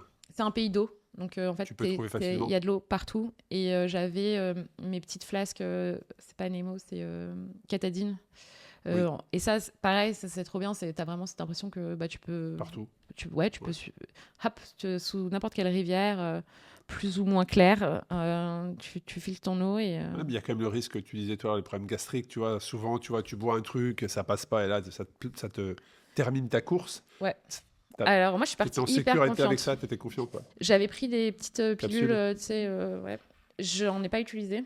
Je sais qu'il y en a qui combinaient filtre et petites pilules. Ouais. Et ça, pareil, l'eau, tu vois, genre, je trouve que ça fait partie aussi des protocoles. Tu te poses près de ta rivière, tu remplis ton eau. J'aime bien, quoi. Et puis, tu te dis, il y a ce truc de, en fait, je peux... Je suis avec la nature. Ouais, et puis je peux vivre, voilà, je peux vivre, en fait, c'est bon. Comment se passe l'après? Tu finis. Donc, tu as perdu 8 kilos, 14 kilos, je suis canon. Non. Mais il y a ça, je veux dire, mais après, tu rentres en France. T'es rentré quand derrière? Tout de suite? Un peu plus, parce Euh, que là, t'es allé 15 jours assez... avant la course et Ouais, t'es rentré combien de temps? 3-4 jours après. Mais, Ça fait un mois. t'atterris à Saint-Exupéry et il y a un choc quand même, non? Enfin, je veux dire, Je suis rentrée chez mes parents. tu rentres chez tes parents, mais, mais, euh, mais comment se passe l'après? Parce que déjà, une course ultra, l'après est toujours. Moi, je parle toujours du café d'après qui est différent. T'es forcément différente quand tu fais ce type d'événement. Moi, je suis convaincu que la Caro d'après, c'est plus la même que la Caro d'avant. Mais, euh, mais psychologiquement, comment t'as vécu de l'après? Parce qu'il y a quand même, parfois, c'est difficile. Oui, parfois, ouais. Mais alors, je pense. Je sais pas. Je me Ah, dis on que. touche aux émotions. Non, mais c'est pas ça. Attention, là. Non, non, en fait, vraiment, avant, quand j'avais un métier, que je faisais du conseil à Un Paris, métier etc. sérieux. Et un métier sérieux. J'adore. Et bah, enfin, que je revenais, tu vois, genre de courses comme ça. En fait, tu retournes au bureau, Tu reprends ta routine. rien ne te, enfin, tout te paraît, tu vois, genre pas réel, genre un peu impalpable, genre les gens te voient, mais tu Oui, te dis, mais ces gens-là ne savent pas en fait où j'étais avant-hier. Ce que tu veux dire, c'est que le corps est là, mais l'esprit, il est toujours dans ton Ouais, et puis il y aventure. a un côté incompréhension de toi. Enfin, c'est un peu flottant, je trouve, quand tu fais ça. Là, j'ai quand même une vie assez palpitante.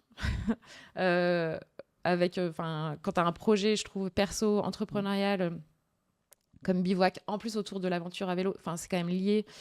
Euh, du coup, c'est plus Tu une t'es replongé, c'est une continuité. continuité, ouais, ouais, je vois ce que tu veux dire. Où, donc, ça, je sais pas, c'est peut-être bon signe, en fait, que je me dise pas, tu sais, genre ce fameux, cette fameuse distinction entre la vie normale et la vie réelle. Mais qu'est-ce que la vie normale? Enfin, tu vois. Je trouve qu'il vient vachement en ultra quand ta vie normale est plus peut-être plus habituelle. Est-ce que dans ton aventure, donc en fait, ce que tu dis là, c'est que tu n'as pas eu le fameux down après l'épreuve où tu t'es un peu déprimé parce que Mm. tu vas plus avoir les sensations que tu as vécues là. Bah, toi, tu les as trouvées dans ton métier d'aujourd'hui avec Bivouac, c'était une Mm. continuité. Donc, et à ce moment donné, dans cette aventure, tu as remis en question ta vie. C'est la grosse question Ouais. existentielle. Mais ce que je veux dire par là, c'est qu'à un moment donné, dans cette aventure, tu t'es dit, bah, en fait, ce que je fais, bah, ça a du sens pour moi. Je suis bien je suis bien, tu vois, je suis bien dans ma vie, quoi.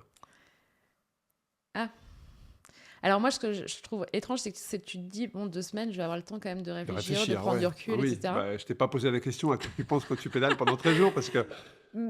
Bah non, parce que en vrai, je ne pense à rien. La meuf, genre qui ne j'ai pas pense à d'émotion, rien, moi j'ai je pas m'énerve d'émotion, je pas, pense je à pense rien. à rien. Du Ok. coup, c'est super. Je pense que c'est faux, mais c'est comme ça que je me le raconte a posteriori. Mais euh, non, par contre, alors, je trouve que ce genre de voyage m'a redonné le goût au voyage parce que ça faisait longtemps quand même que j'avais pas fait de voyage lointain pour des raisons d'avion. Enfin, voilà. Euh, mais rencontrer des cultures, enfin des gens du monde entier, rencontrer aussi, Parce qu'il y a un vrai choc culturel aussi quand tu ouais, fais ce type d'aventure, hein. ouais, enfin c'est le voyage quoi. Donc ça m'a manqué. Je me suis dit ah. Est-ce que, enfin, tu vois, genre, j'avais quand même, avant de créer Bivouac, je m'étais dit, est-ce que j'arrête cette vie justement de conseil parisien pour c'est ce fameux tout plaqué pour aller faire du ski de rando en Alaska. Quand j'ai quand même un peu toujours ce truc en tête, peut-être de le faire un jour. Enfin, tu vois, enfin, la vraie Et sinon, tu as aventure. une course en Alaska qui est quand même très engagée l'hiver, hein. Ouais, j'ai vu. Euh, Ah ouais, Next step. Non, ouais. non. Bah, après aussi, je Bah, pense c'est ce que. que tu as fait en fait, mais Ouais. par moins 25. Ouais. En gros, c'est ça. Oui, mais le froid n'est qu'une information. Exactement. Non, mais alors, il Tu y a sais, il aussi n'y un a pas truc. de mauvaise météo, il y a de mauvais équipements. C'est Tu ça. sais, le fameux truc. Doudoune, Gore-Tex, c'est bon. Le truc, c'est que je trouve quand même que tu vois, genre les 2 semaines avant la course, j'ai trouvé ça plus l'aventure. Non, pas peut-être plus l'aventure. Ça m'a mis dans une situation de vertige Plus d'inconfort ouais, et je pense que psychologique, c'est quoi. plus ça que j'aimerais chercher maintenant. Donc, pas aller dans une course. Parce qu'il y a quand même un truc confortable dans une course, même la plus difficile du monde, c'est que tu suis la trace et tu sais que d'autres suivent la trace. Alors Oui, oui, que je vois ce que tu veux dire. quand tu arrives toute seule au Kyrgyzstan, tu te dis bon, bah, ok, je pars par où surtout quand t'as rien tracé. Enfin, ouais, tu poses des questions, quoi. Et Et là, pour revenir au retour, je suis revenue. Et en fait, 3 semaines après, il y avait la bivouac Pasta qui partait de Lyon et qui allait à Turin. Donc en fait, Oui, c'était OK. En fait, là, très beau vélodrome. ouais, n'est-ce pas? On avait croisé la raf quand on avait fait la reco. On s'est dit, mais waouh! C'est trop bien. Avec Benedetta, qui Ouais, est exceptionnel. c'est trop bien. Euh, et du coup, en fait, on avait 3 semaines pour, pour finaliser l'événement. Et donc, en fait, j'ai pas eu le temps non plus de me dire, Ouais, de te poser. ouais, Est-ce que tu as réalisé ce que tu avais fait ou pas encore? Ou pour toi, il n'y a pas de réalisation à avoir sur ce que tu as fait? C'est quand même je serais incroyable. plutôt sur ce truc-là. Genre, je préfère me poser la question de qu'est-ce que ça m'a donné envie, qu'est-ce que ça a éveillé chez moi, qu'est-ce que. euh, Alors, la course dans le ouais, froid, c'est Iditarod. ok, Tiens, à je voir. note. Départ d'Anchorage, Alaska, par Ouais, -25. Tu fais 600 bornes, je crois, ou 1000 bornes. ouais. C'est quoi? C'est Mathieu Blanchard a fini, mais Alors, pas Mathieu Yuri. Blanchard, il a fait un trail qui est ça, mais je pense à, à la Wilcox qu'il a terminé, qu'il a fait l'année passée, je crois. Ok. Tu iras voir. Et c'est ce que tu as fait. C'est la Silk, en fait, Ah, mais en ok. Alaska. Donc, Ah ouais, mais voilà. avec le fat bike. Exactement. Ça peut être cool. Exactement. Ouais. Qu'est-ce que tu as envie de dire aux auditrices, aux auditeurs de Tous en Selle qui regardent cet épisode, qui font du vélo taf, qui font du vélo de compétition, qui font du vélo d'aventure? Qu'est-ce que tu as envie de leur partager? Euh, j'ai envie de partager, enfin bref, enfin, que l'ultracyclisme, la longue distance, c'est le plus beau des sports. Je prêche un convaincu. Non, mais je m'étais dit que ça serait ma dernière course d'ultra. Et en fait, je trouve que ça apporte d'autres choses que de l'ultracyclisme, l'ultra. Enfin, vraiment, ça, tu vois, genre cette découverte de soi, ce pays imaginaire aussi dans lequel ça t'embarque au-delà du pays dans lequel que tu traverses. Ça, c'est incroyable et enfin, je connais pas d'autres pratiques qui t'emmènent là-bas. Enfin, tu vois, genre, le fait que 24 heures compte pour 24 heures, que tu voyages pendant une semaine ou deux, enfin, c'est incroyable. Il n'y a pas d'autres. Peut-être la voile, qui est un peu similaire. Peut-être la voile, effectivement, ouais, dans ce voyage sur une longue durée, mais je vois ce que tu veux dire, effectivement, tu apprends à vivre différemment. Il y a forcément, et dans ce que tu dis, finalement, tu pensais que cette course allait être pas une finalité, mais l'aboutissement d'un parcours, et au final, pas du tout. C'était peut-être justement Ouais, t'ouvrir à de nouveaux horizons. ouais. C'est quoi la suite? T'as un projet en 2026? Alors, je m'étais dit plus Donc, tu de seras sur la ça. TCR. Je sais pas, les inscriptions pour la TCR, c'est maintenant, donc je me laisse encore 2 semaines pour réfléchir. Est-ce que je retourne faire des courses? Normalement, je retourne pas faire des courses. Je m'étais dit trail, et j'aime bien l'idée aussi d'utiliser mon corps autrement. Donc, je trouve aussi que j'ai pas le même corps que j'avais quand j'avais 30 ans, que je pouvais faire un Ironman plutôt, enfin, tu vois, genre avec un corps qui marche. 34, faire un petit TCR comme ça, enfin non, peut-être pas comme ça, mais genre, avec un corps qui marche, je trouve que là, avec ma blessure, peut-être avec l'âge quand même, je trouve que j'ai quand même perdu en mobilité. J'aimerais bien en fait me concentrer sur retrouver cette mobilité, retrouver la souplesse, retrouver du saut. Et je trouve que dans la course à pied, c'est plus complet et tu vas vachement chercher ça. Et j'ai envie d'avoir un corps vivant et ça va être un peu ça ma quête, je pense, des prochaines années. Eh ben, écoute, c'est ce qu'on te souhaite. On est sur la fin de l'épisode. Un dernier message. Où est-ce qu'on a fait le tour de ton parcours, de cette aventure incroyable de la Silk que tu nous as expliqué, qui donne envie, hein. Franchement, moi, je trouve que cette aventure, pour moi, c'est l'aboutissement, je le dis. Je trouve que ça doit être incroyable d'être au départ déjà, parce qu'il faut avoir l'audace et le courage de dire, allez, j'y vais. Ça nécessite toute une préparation. Et en plus de la finir pour une première fois, parce que tu as aussi le fait que quand tu y arrives pour la première fois, tu n'as pas l'expérience que quand tu l'as déjà fait, donc tu ne sais pas trop dans quoi tu t'embarques. Toi, tu passes au-dessus de tous les abandons, voilà, tu termines. Je trouve ça extraordinaire. Voilà. Donc, bravo pour ton parcours. Merci beaucoup. Qu'est-ce qu'on peut te souhaiter pour 2026? De retrouver du saut, du dynamisme, Ouais, de la tonicité? ouais. Je veux un corps capable de faire des choses. Enfin, Le crossfit va t'aider. ouais, le crossfit, peut-être la calisthénie, peut-être un peu de yoga, tu vois, genre tout ça là. habiter son corps. C'est vraiment, je pense que c'est dans la continuité aussi de l'ultra. Enfin, il y a ce truc de faire un avec son corps et du coup avec son esprit. Où est-ce que les personnes qui écoutent cet épisode peuvent te suivre? C'est LinkedIn, c'est Insta, c'est... Alors, c'est pas Caroline Prigent sur Insta. Sur Insta, c'est Outside Caroline. Et sur le compte Bivouac aussi. Bivouac, ouais. Avec un K. Sur LinkedIn, Caroline Prigent. Et voilà, c'est à peu près mes 3 réseaux principaux. Bon, un grand merci pour ton temps et puis tout le meilleur pour la suite. Caro, merci beaucoup. Voilà, c'est la fin de cet épisode de Tous en selle. Merci d'avoir pris le temps de rouler avec nous, d'écouter ces histoires, d'écouter ces conseils, mais aussi ces expériences qui, je l'espère, t'auront donné envie d'aller chercher un peu plus loin, un peu plus haut et de simplement savourer ta prochaine sortie à vélo, mais aussi, pourquoi pas, de comprendre les vibrations de ta machine. Si ce podcast t'inspire, te motive, te fait sourire ou te donne simplement envie pour une nouvelle sortie à vélo, n'hésite pas à le partager sur les réseaux ou à un ami simplement avec WhatsApp, tu verras, c'est très simple, à en parler autour de toi et à laisser le fameux 5 étoiles sur les différents sites. C'est ce qui fait grandir l'aventure, c'est ce qui fait grandir le podcast et c'est ce qui nous permet de continuer à avoir d'autres invités. Tous en selle, c'est une communauté, une énergie, une envie commune, se dépasser, s'amuser, apprendre et vivre pleinement cette passion qui nous rassemble, le vélo. On se retrouve très vite pour un nouvel épisode du podcast Tous en selle avec de nouvelles voix, de nouveaux conseils et de nouveaux récits. D'ici là, prenez soin de vous et comme toujours, toutes et tous en selle.